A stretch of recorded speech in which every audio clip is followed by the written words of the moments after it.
ലോകത്തിലെ ഏറ്റവും വേഗമേറിയ മനുഷ്യനായിട്ടുള്ള ഹുസൈൻ ബോൾട്ട് വെറും 10 സെക്കൻഡിൽ താഴെ 100 മീറ്റർ ഓടി തീർത്തപ്പോൾ അദ്ദേഹം നീണ്ട 25 വർഷങ്ങളാണ് അതിനുവേണ്ടി പ്രാക്ടീസ് ചെയ്തത്. ഇതുപോലെയാണ് ഓപ്ഷൻ ബൈ എന്ന് പറയുന്നത്. വളരെ കുറച്ച് സമയം മാത്രം മാർക്കറ്റിൽ നിന്നുകൊണ്ട് വലിയ പ്രോഫിറ്റ്സ് ജനറേറ്റ് ചെയ്യുന്ന ഈ ഒരു ട്രേഡിംഗ് മെത്തേഡിൽ വിൻ ചെയ്യാൻ വളരെ പ്രയാസമാണ്. ഒത്തിരി ഹാർഡ് വർക്കും ഒത്തിരി കാര്യങ്ങളും നമ്മൾ ശ്രദ്ധിക്കേണ്ടതുണ്ട്. അപ്പോൾ ഓപ്ഷൻ ബൈയിങ്ങിൽ നമ്മൾ ശ്രദ്ധിക്കേണ്ട കാര്യങ്ങൾ എന്തൊക്കെ, എങ്ങനെയാണ് വർക്കൗട്ട് ചെയ്യേണ്ടത്, എങ്ങനെ ഒരു സക്സസ്ഫുൾ ഓപ്ഷൻ ബയർ ആകാം തുടങ്ങിയ എല്ലാ കാര്യങ്ങളും നമ്മൾ ഇന്നത്തെ വീഡിയോയിൽ ഡിസ്കസ് ചെയ്യുന്നതാണ്. ഉറപ്പായിട്ടും നിങ്ങൾ നമ്മുടെ ചാനൽ ആദ്യമായിട്ടാണ് കാണുന്നതെങ്കിൽ ചാനൽ ഇപ്പോൾ തന്നെ സബ്സ്ക്രൈബ് ചെയ്യുക. സ്റ്റോക്ക് മാർക്കറ്റുമായിട്ട് റിലേറ്റ് ചെയ്ത് ഒത്തിരി വീഡിയോസ് ഞാൻ ഓൾറെഡി ഒരു ചാനലിൽ പോസ്റ്റ് ചെയ്തിട്ടുണ്ട്. ആ വീഡിയോസ് നിങ്ങൾ കണ്ടിട്ടില്ലെങ്കിൽ ഐ ബട്ടണിൽ പോയിട്ട് ആ വീഡിയോ കണ്ടിട്ട് നമുക്ക് ഈ വീഡിയോയിലേക്ക് കടക്കാം. ഞാൻ Sunil Mathai, founder of trade talks.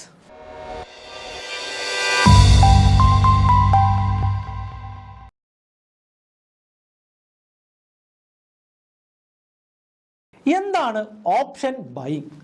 Option ട്രേഡിങ്ങിനെ കുറിച്ച് പഠിച്ചപ്പോൾ നമ്മൾ ഓൾറെഡി പഠിച്ചു. ഓപ്ഷൻസിൽ നമുക്ക് ബൈ ചെയ്യാനും സാധിക്കും, അതുപോലെ തന്നെ ഓപ്ഷൻ സെല്ല് ചെയ്യാനുമായിട്ട് സാധിക്കും. അപ്പോൾ seller point of view completely വേറെയാണ്, and buyer point of view completely വേറെയാണ്. ഇത് രണ്ടും ഒരു മാഗ്നറ്റിൻ്റെ രണ്ട് ധ്രുവങ്ങൾ പോലെ ആക്ട് ചെയ്യുന്ന ഒരു കാര്യമാണ്. അപ്പോൾ ഇതിൻ്റെ പ്രൈസ് മൂവ്മെൻറ്റ് എത്രയാണ്, എത്ര എഫക്റ്റാണ് ഒരു സ്ട്രൈക്കിൽ മൂവ്മെൻറ്റ് നടത്തി കഴിഞ്ഞാൽ ഈ ഒരു ഓപ്ഷൻ ബൈയിങ്ങിലും ഓപ്ഷൻ സെല്ലിങ്ങിലും ഉണ്ടാകുന്നതൊക്കെ നമ്മൾ കഴിഞ്ഞ വീഡിയോയിൽ വളരെ ഡീറ്റെയിൽ ആയിട്ട് തന്നെ കണ്ടതാണ്. അപ്പോൾ ഓപ്ഷൻ ബൈയിൽ എങ്ങനെ നമുക്ക് പ്രോഫിറ്റബിൾ ആകാം എന്ന് നോക്കാം. നിങ്ങൾ കഴിഞ്ഞ ഒരു 6 മാസം അല്ലെങ്കിൽ ഒരു 3 മാസമായിട്ട് ഓപ്ഷൻ ബൈ ചെയ്യുന്ന ഒരു വ്യക്തിയാണെങ്കിൽ നിങ്ങൾ നേരെ പോയിട്ട് നിങ്ങളുടെ ആ ഒരു ട്രേഡിംഗ് ജേർണൽ, നിങ്ങളുടെ ആ റിപ്പോർട്ട് ഇങ്ങോട്ട് എടുക്കാം. ആ റിപ്പോർട്ടിൽ നോക്കുമ്പോൾ നിങ്ങൾ ഒരുപക്ഷെ ഓവറോൾ പ്രോഫിറ്റ് ആയിരിക്കാം, അല്ലെങ്കിൽ ഒരു കോസ്റ്റ് ആയിരിക്കാം, അല്ലെങ്കിൽ വലിയൊരു ലോസിൽ തന്നെയായിരിക്കാം. നിങ്ങൾ അതിനകത്ത് ടോട്ടൽ പ്രോഫിറ്റ് ആയിട്ടുള്ള സ്ട്രൈക്കുകൾ എണ്ണി നോക്കുക, ട്രേഡ്സ് എണ്ണി നോക്കുക. നിങ്ങളുടെ ഓവറോൾ നിങ്ങൾ ഉണ്ടാക്കിയ പ്രോഫിറ്റിൻ്റെ മാക്സിമം എമൗണ്ട് വന്നിരിക്കുന്നത് നിങ്ങൾ ടോട്ടൽ ചെയ്ത ഒരു 10% 25% ട്രേഡിൽ നിന്നായിരിക്കും. ബാക്കി 80% അൺവാണ്ടഡ് ആയിട്ടുള്ള വളരെ മിസ്റ്റേക്ക് ആയിട്ടുള്ള ട്രേഡ്സ് ആയിരിക്കും നിങ്ങൾക്ക് വലിയ നഷ്ടങ്ങൾ സംഭവിച്ച് നിങ്ങൾക്ക് ലോസ് വരുത്തിയിട്ടുണ്ടാകുക. അപ്പോൾ അതിൽ നിന്ന് നമ്മൾ മനസ്സിലാക്കണം, എല്ലാ ദിവസവും എപ്പോഴും ചെയ്തുകൊണ്ടിരിക്കേണ്ട ഒരു സാധനമല്ല ഓപ്ഷൻ ബൈ. വളരെ ടൈം ലഭിക്കുമ്പോൾ, വളരെ നല്ലൊരു മൂവ്മെൻറ്റ് കിട്ടുമ്പോൾ, വളരെ മികച്ച സമയത്ത് വളരെ പെട്ടെന്ന് മാർക്കറ്റിലോട്ട് എൻട്രി എടുത്ത് വളരെ പെട്ടെന്ന് ആ ഒരു മൊമെൻറ്റം ക്യാപ്ചർ ചെയ്ത് പുറത്തിറങ്ങുന്ന ട്രേഡിംഗ് സ്റ്റൈലിനെയാണ് നമ്മൾ ഓപ്ഷൻ ബൈയിൽ അവലംബിക്കേണ്ടത്. ഒരിക്കലും അത് സ്കാൽപ്പിംഗ് ആകണമെന്നൊന്നുമില്ല. സ്കാൽപ്പിംഗ് എന്ന് പറഞ്ഞു കഴിഞ്ഞാൽ ഒരു ചെറിയൊരു ബ്രേക്കൗട്ടിൽ തന്നെ 5 പോയിന്റോ 10 പോയിന്റോ പ്രോഫിറ്റ് എടുത്ത് പുറത്തിറങ്ങുന്ന രീതിയാണ് സ്കാൽപ്പിംഗ്. പക്ഷെ ഓപ്ഷൻ ബൈയിൽ നമുക്കൊരു മൊമെൻറ്റം മൊത്തം ക്യാപ്ചർ ചെയ്യാനായിട്ടാണ് നമ്മൾ ശ്രമിക്കേണ്ടത്. അതാണ് ഞാൻ ഇൻട്രൊഡക്ഷനിൽ പറഞ്ഞ ഹുസൈൻ ബോൾട്ടിൻ്റെ ഒരു എക്സാമ്പിൾ അല്ലേ. വെറും 10 സെക്കൻഡിൽ താഴെ സമയം ഓടുന്നതിന് വേണ്ടിയിട്ട് അദ്ദേഹം എന്ത് ചെയ്യും, പ്രാക്ടീസ് ചെയ്തുകൊണ്ടേയിരിക്കും. എല്ലാ ദിവസവും മണിക്കൂറുകളോളം പ്രാക്ടീസ് ചെയ്തിട്ടാണ് അദ്ദേഹം അങ്ങ് 3 ഒളിമ്പിക്സ് ഫൈനലുകളിൽ ലോകത്ത് മറ്റാർക്കും സാധിക്കാത്ത ആ ഒരു വലിയ സക്സസ് സ്റ്റോറി തന്നെ ഉണ്ടാക്കി വെച്ചത്. 9.49 സമയത്ത് ഏറ്റവും വലിയ മൂവ്മെൻറ്റം ക്യാപ്ചർ ചെയ്തുകൊണ്ട് പുറത്തിറങ്ങാനായിട്ട് നമുക്ക് ഓപ്ഷൻ ബൈയിങ്ങിൽ സാധിക്കണം. ഇതിനു വേണ്ടിയിട്ട് പലരും ഉപയോഗിക്കുന്ന ഒരു ടെക്നിക്ക് സൂപ്പർ ട്രെൻഡ് എന്ന് പറയുന്ന ഒരു ഇൻഡിക്കേറ്ററാണ്. അതിൻ്റെ അകത്ത് വേറെ വലിയ ഇൻഡിക്കേഷൻസ് ഒന്നുമില്ല. വെറുതെ ഒരു സൂപ്പർ ട്രെൻഡ് ഇട്ടാൽ പോലും ഒരു 3 മിനിറ്റ് ആണെങ്കിലും 5 മിനിറ്റ്സ് ആണെങ്കിലും നമുക്ക് വളരെ കൃത്യമായിട്ട് ആ ഒരു മൊമെൻറ്റം എപ്പോഴാണ് നടക്കുന്നത് എന്ന് കൃത്യമായിട്ട് മനസ്സിലാകും. ഇതിൻ്റെ അകത്ത് അൺവാണ്ടഡ് ആയിട്ടുള്ള കുറേ എറർ മെസ്സേജസ് അല്ലെങ്കിൽ മിസ്റ്റേക്സ് സൂപ്പർ ട്രെൻഡ് നമുക്ക് കാണിക്കാറുണ്ട്. പെട്ടെന്ന് ബൈ കാണിക്കും, അത് പെട്ടെന്ന് സെല്ലാവും, പിന്നെ ബൈ കാണിക്കും, സെല്ലാവും.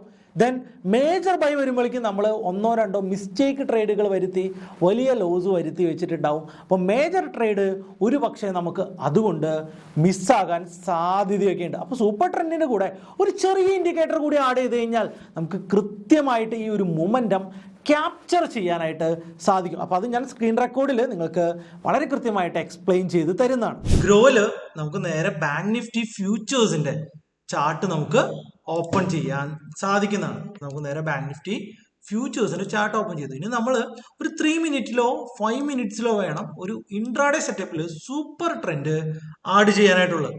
നേരെ ഇൻഡിക്കേറ്റേഴ്സിൽ സൂപ്പർ ട്രെൻഡ് എന്ന് നമ്മൾ ടൈപ്പ് ചെയ്താൽ മതി. നമുക്ക് നേരെ സൂപ്പർ ട്രെൻഡ് ആഡ് ചെയ്യാനായിട്ട് പറ്റും. ഇവിടെ 3 മിനിറ്റ്സിൽ 5 മിനിറ്റ്സിൽ സൂപ്പർ ട്രെൻഡ് കാണാൻ പറ്റും. ഇവിടെ നമ്മുടെ സൂപ്പർ ട്രെൻഡിൽ 10-3 ആണ് നമ്മുടെ വേരിയബിൾസ് ഇൻപുട്സ് കിടക്കുന്നത്. 10-3 ആണ്. വേണമെങ്കിൽ നിങ്ങൾക്ക് 10-2 ഫാക്ടർ ആയിട്ട് വേണമെങ്കിൽ ഇതിന് ഷിഫ്റ്റ് ചെയ്യാം. 10-3 ആണെങ്കിലും ഇറ്റ്സ് ഓക്കെ.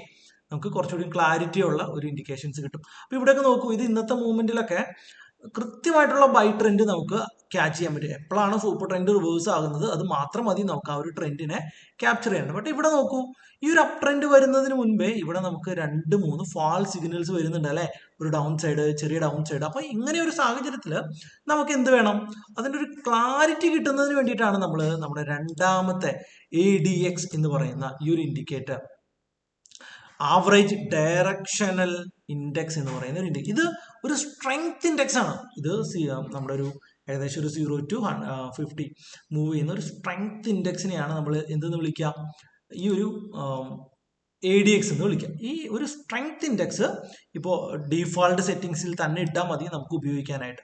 ഈ ഒരു സ്ട്രെങ്ത് ഇൻഡെക്സ് ഇത് കണ്ടോ, ഈ ഒരു റാലിയുടെ സമയത്ത് മാത്രമാണ്, മേജർ റാലിയുടെ സമയത്ത് മാത്രമാണ്, വലിയ റാലിയുടെ സമയത്ത് മാത്രമാണ് ADX ബിലോയിൽ നിന്ന് ഈ ഒരു 25 മുകളിലോട്ട് ADX മുകളിലോട്ട് പോകുന്ന സമയത്ത് ഉള്ള സൂപ്പർ ട്രെൻഡിന്റെ മൂവ്മെന്റ് ക്യാപ്ചർ ചെയ്യുന്നതാണ് ഏറ്റവും നല്ലത്. ഇല്ലെങ്കിൽ എന്താ പറ്റുന്നതെന്ന് ചോദിച്ചു കഴിഞ്ഞാൽ ഒരു സൈഡ് വേസ് മൂവ്മെന്റോ അല്ലെങ്കിൽ ഒരു മൊമെന്റം ഇല്ലാത്ത ഒരു ചെറിയ മൂവ്മെന്റ് മാത്രമേ ഉണ്ടാവുള്ളൂ. ഓപ്ഷൻ ബൈയിൽ അത്തരത്തിലുള്ള ഒരു മൂവ്മെന്റ് നമുക്ക് പ്രോഫിറ്റബിൾ ആക്കാനായിട്ട് സാധിക്കില്ല.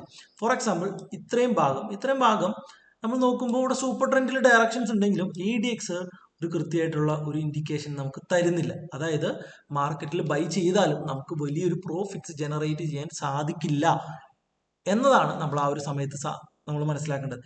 ADX എപ്പോഴാണോ ഡൗൺ സൈഡിൽ നിന്ന് മുകളിലോട്ട് ഒരു 25 കട്ട് ചെയ്ത് മുകളിലോട്ട് വരുന്നത്, ഈ ഒരു സമയത്ത് നമുക്ക് ട്രേഡ് ചെയ്യാൻ സാധിച്ചു കഴിഞ്ഞാൽ അവിടെ മാർക്കറ്റിൽ ഒരു മൊമെന്റം കൂടി ഉണ്ട് എന്നാണ് നമ്മൾ മനസ്സിലാക്കേണ്ടത്. ഒരു ഡൗൺ അപ്സൈഡ് ആണെങ്കിൽ അവിടെ ഒരു മൂവ്മെന്റും ഉണ്ട്.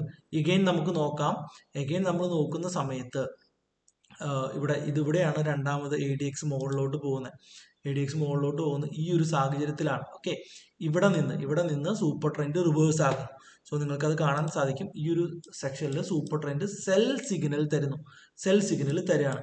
ADX താഴെ നിന്ന് 25 ക്രോസ് ചെയ്യുന്നു അല്ലെ, 25 ഏകദേശം ADX ക്രോസ് ചെയ്യുന്നു. അപ്പൊ ആ ഒരു സമയത്ത് നമുക്ക് ഒരു എൻട്രി എടുക്കുകയാണെങ്കിൽ നമുക്ക് ആ ഒരു മൂവ്മെന്റം വളരെ പെട്ടെന്നുള്ള ആ ഒരു മൂവ്മെന്റം ക്യാപ്ചർ ചെയ്യാൻ പറ്റും. അതിനുശേഷം വീണ്ടും സൂപ്പർ ട്രെൻഡ് സൈഡ് വേസ് ആകുന്നു, മാർക്കറ്റ് സൈഡ് വേസ് ആകുന്നു. ADX പ്രത്യേകിച്ച് വലിയ അപ്ഡേറ്റ്സ് ഒന്നും തരുന്നില്ല. നിങ്ങൾക്കത് വളരെ കൃത്യമായിട്ട് കാണാം. അതിനുശേഷം എപ്പോഴാണോ എഗെയിൻ ADXൽ ഒരു താഴ്ത്തുനിന്ന് മുകളിലോട്ട് ഒരു മൂവ്മെന്റ് വരുന്നത്, ആ സമയത്താണ് മാർക്കറ്റ് വീണ്ടും ഒരു സെൽ സിഗ്നൽ തന്ന് വളരെ സ്ട്രോങ് ആയിട്ട് താഴത്തോട്ട് വരുന്നതായിട്ട് കാണുന്നത്. അപ്പോൾ എപ്പോഴൊക്കെ ഒരു സൈഡ് വൈസ് മൂവ്മെന്റം ഉണ്ടോ അപ്പോഴൊക്കെ ADX നമുക്കൊരു വ്യൂ തരില്ല. അപ്പോൾ ADX ഈ ഒരു മൊമെന്റം ഇൻഡിക്കേറ്റർ ആയിട്ട് നിങ്ങൾക്ക് ഉപയോഗിക്കാനായിട്ട് പറ്റും. അപ്പോൾ ഇതുകൂടി നിങ്ങൾ നിങ്ങളുടെ സൂപ്പർ ട്രെൻഡിന്റെ കൂടെ ഇന്റഗ്രേറ്റ് ചെയ്യുകയാണെങ്കിൽ വളരെ മികച്ച റിസൾട്ട് ആയിരിക്കും നിങ്ങൾക്ക് ഉണ്ടാകുക. രണ്ടാമതായിട്ട് നമ്മൾ ശ്രദ്ധിക്കേണ്ട കാര്യം എന്ന് പറയുന്നത് ഇവന്റ് ബേസ് ചെയ്തിട്ടുള്ള ഓപ്ഷൻ ബൈയിങ് ടെക്നിക്സ് ആണ്. ഒരു ഇവന്റ് വരികയാണെങ്കിൽ, ഫോർ എക്സാമ്പിൾ ഈ വ്യാഴാഴ്ച നമ്മുടെ RBI പോളിസി ഡേറ്റ് ആയിരുന്നു, അത് റിപ്പോ റേറ്റ്സ് ഒക്കെ ചേഞ്ച് ചെയ്യുന്ന ദിവസമാണ്. അപ്പോൾ ഇതെല്ലാവരും മാർക്കറ്റിൽ എക്സ്പെക്ട് ചെയ്യുന്നുണ്ട്. ഈ ഒരു 10 മണിക്കാണ് ഈ റിസൾട്ട് വന്നത്. അപ്പോൾ 10 മണി വരെ ഓപ്ഷൻസിൽ വലിയ വോളറ്റൈലിറ്റി അല്ലെങ്കിൽ ഇംപ്ലൈഡ് വോളറ്റൈലിറ്റി വന്നിട്ടുണ്ടായിരുന്നു. അപ്പോൾ ഈ ഇംപ്ലൈഡ് വോളറ്റൈലിറ്റി ഉള്ളത് കൊണ്ട് തന്നെ ഓപ്ഷൻസിന്റെ പ്രീമിയം വളരെ ഹ്യൂജ് ആയിരുന്നു. 10 മണിക്ക് RBI വരുന്നു, റേറ്റ് ഹൈക്കുകളൊന്നും ഇല്ല എന്ന് പറയുന്നു.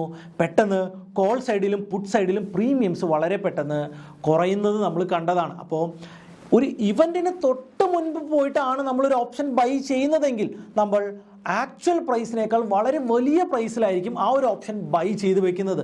ഇങ്ങനെ ചെയ്ത് കഴിഞ്ഞാൽ നമുക്ക് വലിയൊരു നഷ്ടം ഉണ്ടാകും. നമ്മൾ എക്സ്പെക്ട് ചെയ്ത ഡയറക്ഷനിൽ മാർക്കറ്റ് മൂവ് ചെയ്താൽ പോലും നമുക്ക് വിചാരിച്ച ഒരു പ്രോഫിറ്റ് കിട്ടണം എന്നില്ല. അപ്പോൾ എപ്പോഴും ഒരു ഇവന്റ് കഴിഞ്ഞതിന് ശേഷം വിക്സ് എല്ലാം കൂൾ ഓഫ് ആയതിനു ശേഷം ട്രേഡ് ചെയ്യാനായിട്ട് ശ്രമിക്കാം. നമുക്ക് എല്ലാവർക്കും ഇൻട്രിൻസിക് വാല്യൂ അതുപോലെ തന്നെ എക്സെൻട്രിക് വാല്യൂ എന്താണെന്ന് അറിയാം. എക്സെൻട്രിക് വാല്യൂ എപ്പോഴും മിനിമൈസ് ആയിട്ടിരിക്കുന്ന സമയത്താണ് നമ്മൾ എന്ത് ചെയ്യേണ്ടത്, ഓപ്ഷൻ ബൈ ചെയ്യേണ്ടത്. അപ്പോൾ എല്ലാവരും ചോദിക്കും, എങ്ങനെയാണ് നിഫ്റ്റിയിലും ബാങ്ക് നിഫ്റ്റിയിലും വില കൂടുതലാണോ വില കുറവാണോ എന്ന് അറിയേണ്ടത്?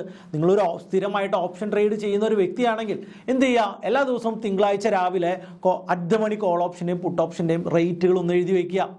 ദെൻ തിങ്കളാഴ്ച ഉച്ചയ്ക്കും ഒന്ന് എഴുതി വയ്ക്കുക. ഒരു ദിവസം 3 നേരം വെച്ചിട്ട് അറ്റ് ദ മണി കോൾ ഓപ്ഷൻസും പുട്ട് ഓപ്ഷൻസിൻ്റെയും നിഫ്റ്റിയുടെയും ബാങ്ക് നിഫ്റ്റിയുടെയും ഓപ്ഷൻസിൻ്റെ വില ഒന്ന് എഴുതി വയ്ക്കുക.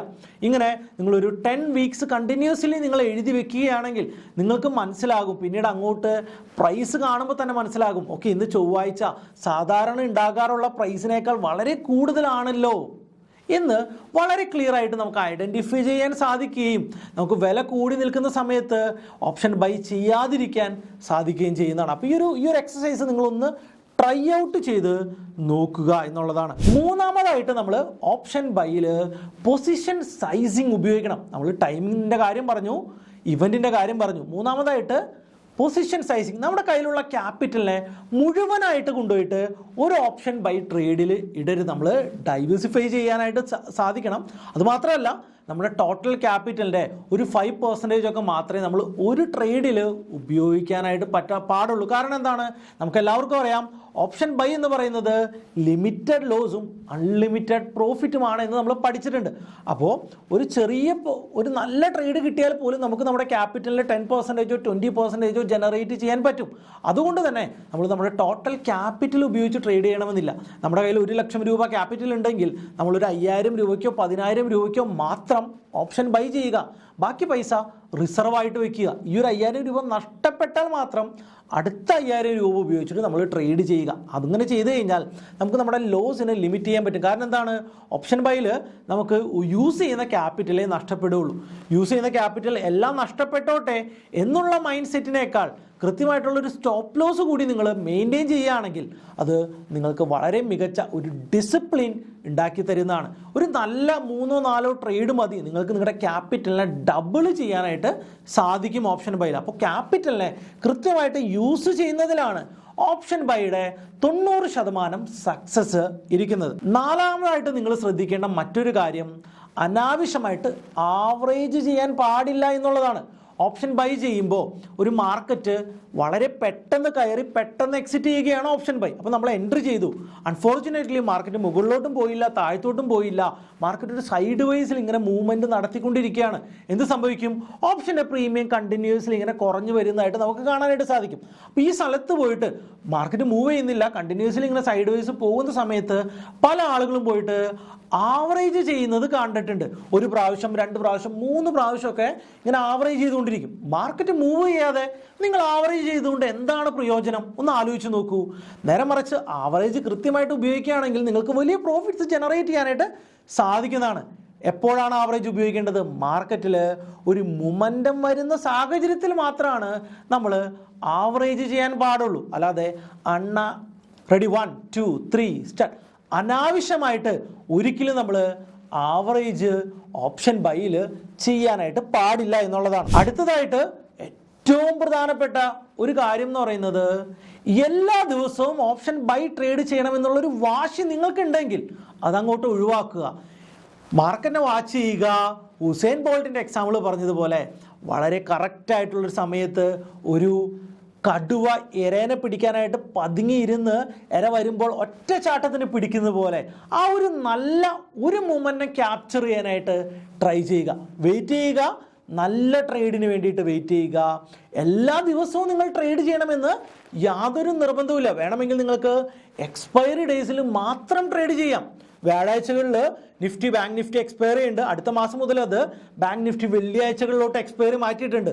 ചൊവ്വാഴ്ചകളിൽ നമുക്ക് ഫിൻ നിഫ്റ്റി എക്സ്പയറി ഉണ്ട്. ബുധനാഴ്ചയാണെങ്കിൽ ഇനി മുതൽ മിഡ് ക്യാപ്പ് എക്സ്പയറി ഉണ്ട്. അപ്പം 4 ദിവസം നമുക്ക് എക്സ്പയറീസ് ഉണ്ട്.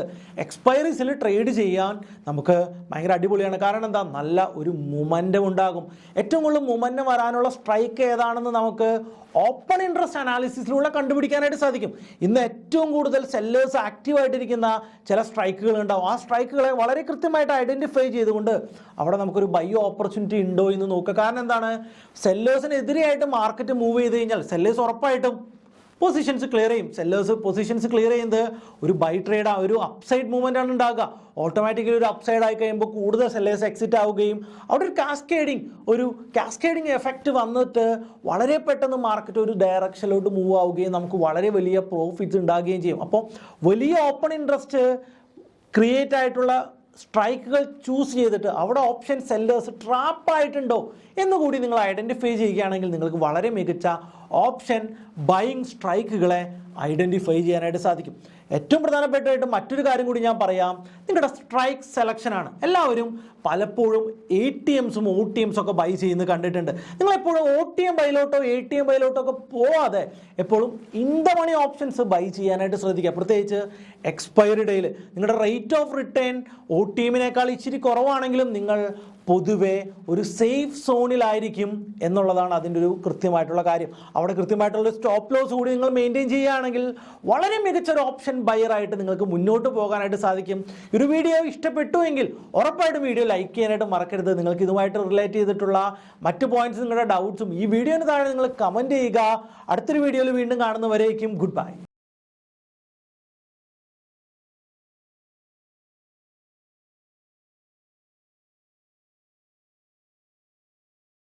Investment in securities market are subject to market risks. Read all the related documents carefully before investing. Please read the risk disclosure documents carefully before investing in equity shares, derivatives, mutual fund, and or other instruments traded on the stock exchanges.